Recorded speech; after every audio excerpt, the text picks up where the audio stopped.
Welcome back. Well, load shedding stage 2 from 10 o'clock tonight until 5 this morning. And that is an indication perhaps of how much electricity Eskom is short of at the moment. There was load shedding last week as well.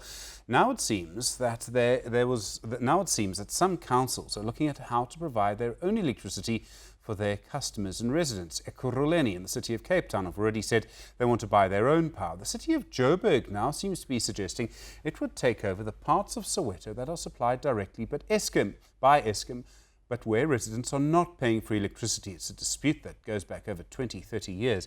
Joburg has also said it would like to use some kind of solar or gas power for residents there.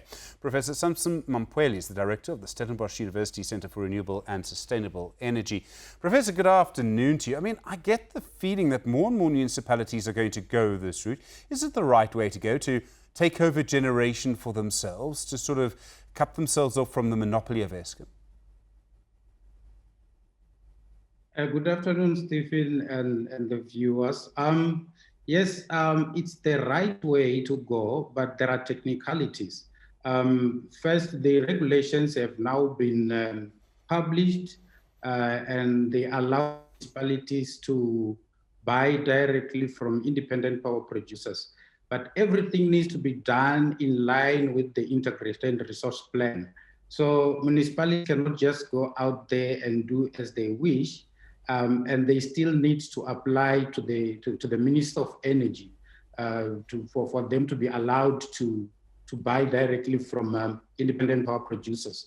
And I've gone through a number of articles where I see municipalities officials commenting about this. Some of them thinking that they could go off the grid, which is not necessarily true, because they will still be part of the national utility grid. So when there's load shedding, for instance, they will still be affected as things stand. The regulations do provide for municipalities to have some form of storage, but however, the challenge is that the storage that is provided for in the integrated resource plan is only 2,088 megawatts.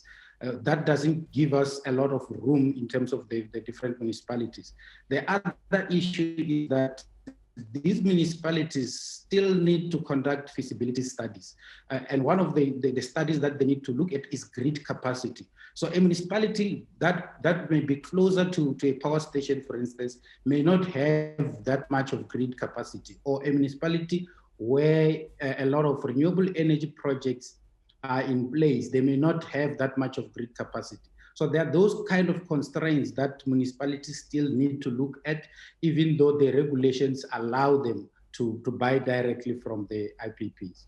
Isn't there another problem, Professor? I mean, almost by definition, the councils that want to do this, I mean, just the names that I've mentioned, Joburg, Ekurhuleni, the City of Cape Town, 3 of the biggest metros in the country with the biggest revenue basis. And what I mean by that is, by definition, councils that would want to generate their own electricity or buy it from independent power producers are actually councils that can afford to do that. And that means Eskom would only be left with the councils that can't actually afford to pay its debt. I mean, wouldn't it take a big chunk of revenue away from Eskom? I mean, it would help them produce electricity because there'll be more electricity production in the country and remove some of the demand from Eskom's grid. But it would also mean that they have less money.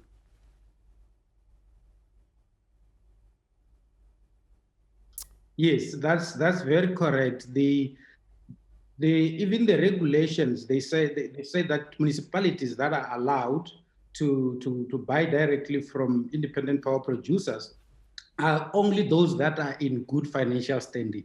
So if you look at it, this will then take away all the good paying customers for Eskom out of the Eskom side, or the major chunk of so to speak. And the municipalities such as the City of Cape Town and Johannesburg that are able to pay will then get most of their power from independent power producers.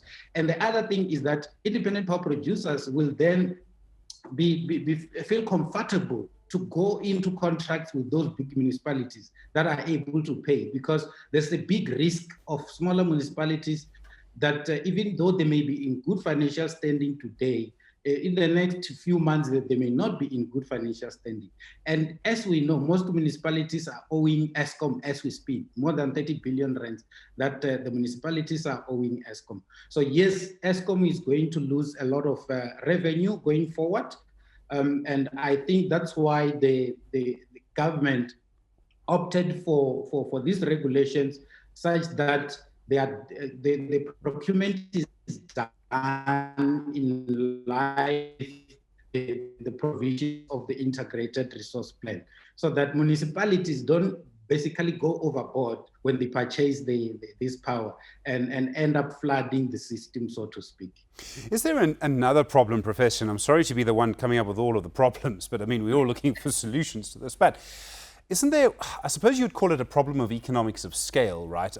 You're the expert, I'm not, but I would imagine it is cheaper to produce electricity for a large number of people than it is to produce electricity for a small number of people. To put it another way, it's probably cheaper to have a series of big power stations generating electricity for a large number of people than to have each person trying to generate electricity for themselves. That's why no one owns their own power station and very few people actually own generators. Doesn't it mean that by going this route, councils might find that actually the price of electricity doesn't really go down? Yes, that's the other issue. When you look at the economics of scale, it will be much more expensive for municipalities to go directly and buy through from the IPPs. However, it can go either way, because the regulations say that the process needs to be in line with the PFMA. Basically, the municipalities must call for proposals, and then that kind of introduces competition amongst the independent power producers.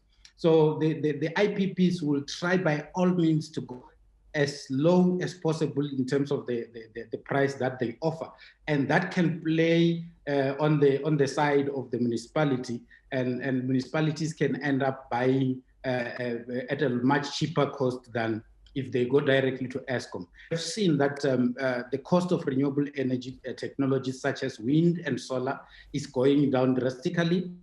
The cost of storage, for instance, is also going down drastically. So that can play on the side of the municipalities. However, when it comes to storage, I have reservations as things stand, to say I don't see municipalities affording the cost of storage as it stands, because it's still quite higher, even though the cost is down.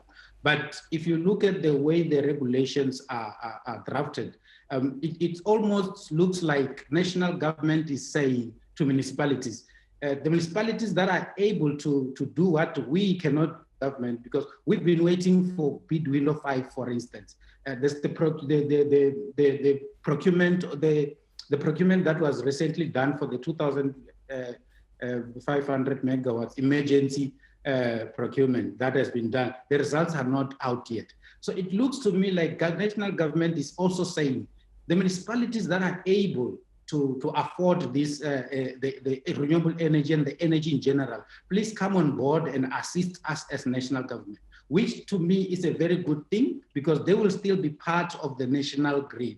They are not going to be feeding electricity that will not go into the same national grid.